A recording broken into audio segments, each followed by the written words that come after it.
Hello friends, स्वागत है आपका इस नए वीडियो लेक्चर में। इस वीडियो में हम लोग जानने वाले हैं कक्षा 10वीं एनसीईआरटी मैथ 3.1 प्रश्न संख्या 6।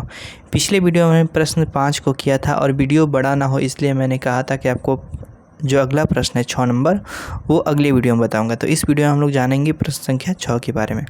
देखिए, सबसे पहले प्रश्न हम लोग पढ़ते हैं। दो रेल पटरियाँ समीकरणों x + 2y - 4 = 0 और 2x + 4y - 12 = 0 द्वारा निरूपित की गई है। इस स्थिति को ज्यामितीय रूप में क्या कीजिए, व्यक्त कीजिए। तो इस प्रकार से हमारा समीकरण है। अब समीकरण को आइए हम लोग हल करते हैं।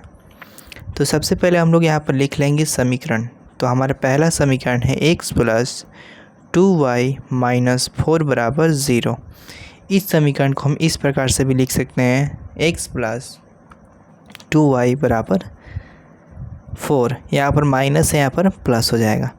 तो ये हमारा समीकरण फर्स्ट, ठीक है।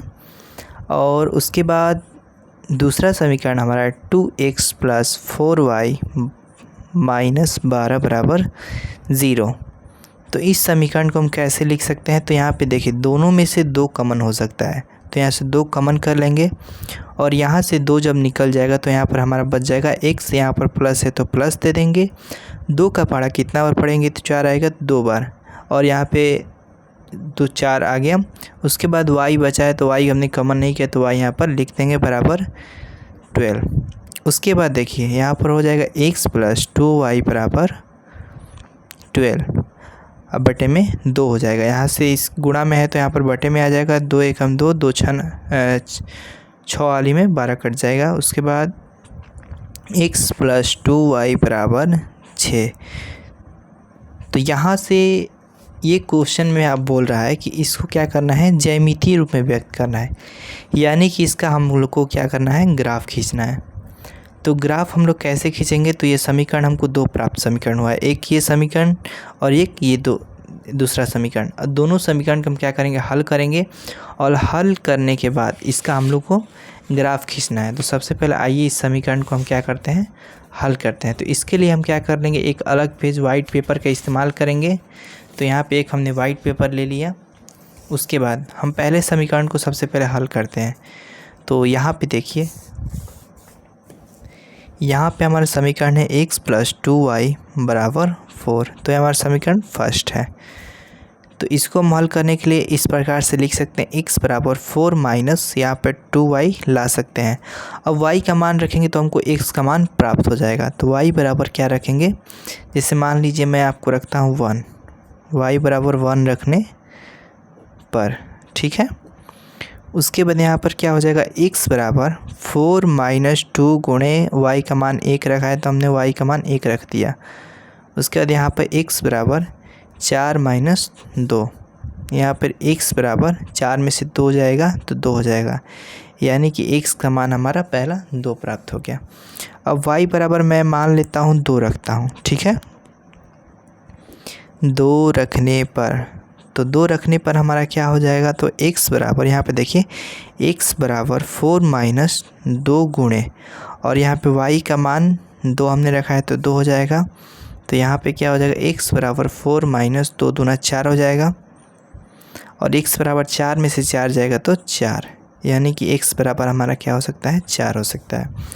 उसके बाद मान लीजिए मैं y का मान 0 रखता हूँ, 0 रखने पर, तो 0 रखता हूँ तो मुझे क्या प्राप्त हो सकता है, देखिए यहाँ पर x बराबर 4 - 2 × 0, x बराबर 4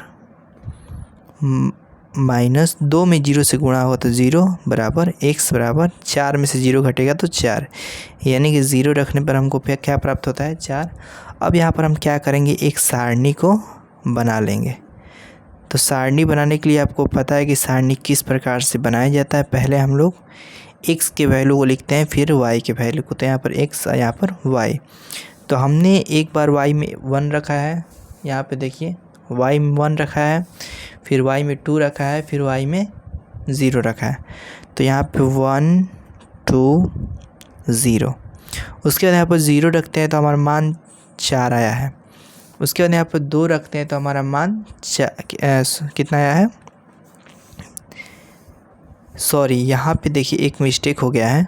यहाँ पे 4 में से 4 घटेगा तो यहाँ पर हमारा मान क्या आ जाएगा, 0 आ जाएगा, क्योंकि यहाँ पे 2 दूना 4 हुआ है और 4 में से 4 घटेगा, यहाँ पर प्लस है यहाँ पर माइनस, तो कट जाएगा तो कितना आ जाएगा, 0। तो y बराबर 2 रखते हैं तो हमारा वैल्यू क्या आता है, 0।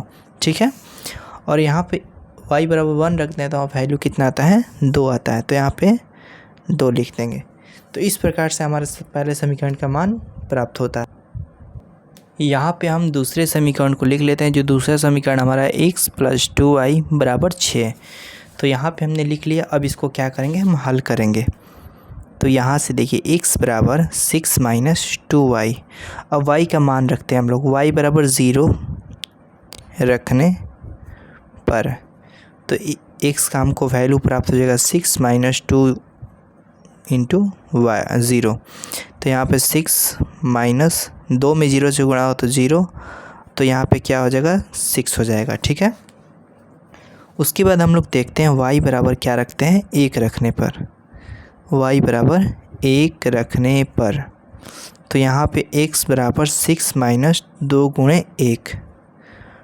उसके बाद x बराबर 6 - 2 हो जाएगा, 2 में 1 से गुणा हो तो 2 हो जाएगा, तो क्या हो जाएगा यहाँ पर 6 में से 2 जाएगा तो 4 हो जाएगा। ठीक है, उसके बाद y बराबर हम क्या रखने पर, 2 रखने पर। कम से कम आपको मिनिमम 3 वैल्यू रखना है, 2 वैल्यू रखना है, 2 से कम वैल्यू नहीं रखना है। आप अधिक से अधिक 4-5 रख सकते हैं, आपका टाइम पे डिपेंड करता है कि आपके पास टाइम कितना है।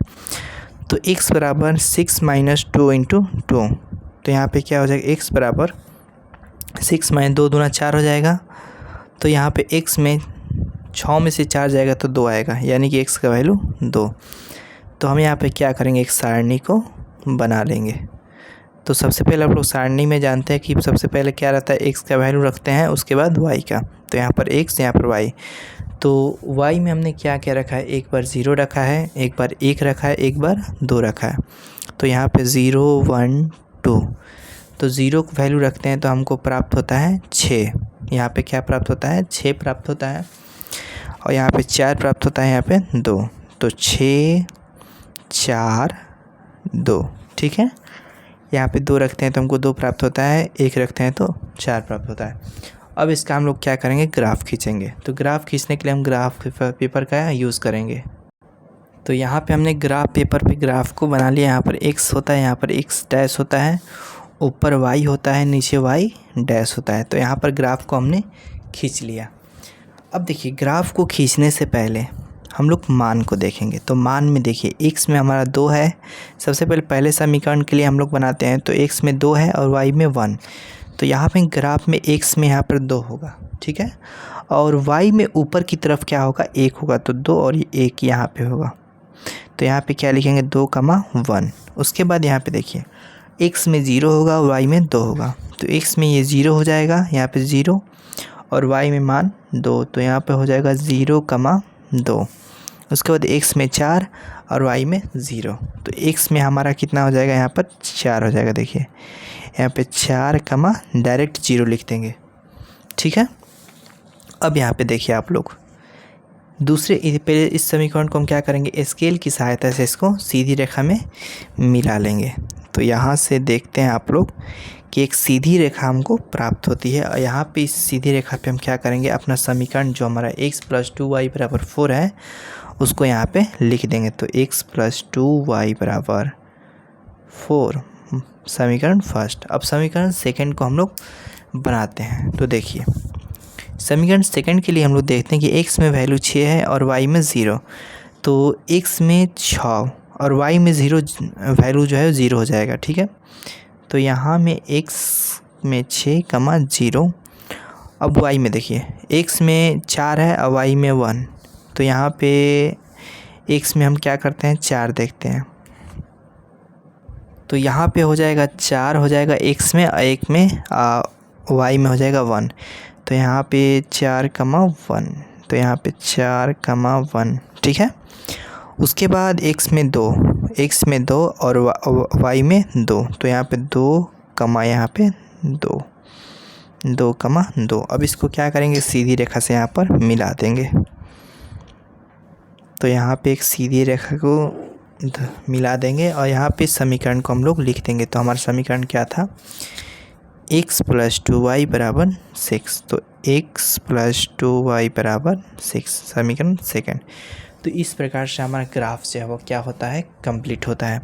आप लोग घर पर ऐसे ही ट्राई कीजिएगा और परीक्षा में अच्छे से अच्छे तरह से बनाने का प्रयास कीजिएगा। तो हमारा प्रश्न संख्या 6 भी क्या होता है, कंप्लीट होता है। तो इस प्रश्नावली का टोटल प्रश्न जो 6 था, 6 तक 1 से लेकर 6 तक वो सभी समाप्त होता है। तो अब हम मिलेंगे प्रश्नावली 3.2 में, ठीक है। उससे पहले हम लोग क्या करेंगे, 3.2 के कुछ बेसिक चीज़ों को हम लोग जानेंगे। तो मिलते हैं अगले वीडियो में उन बेसिक चीज़ों को लेकर। धन्यवाद।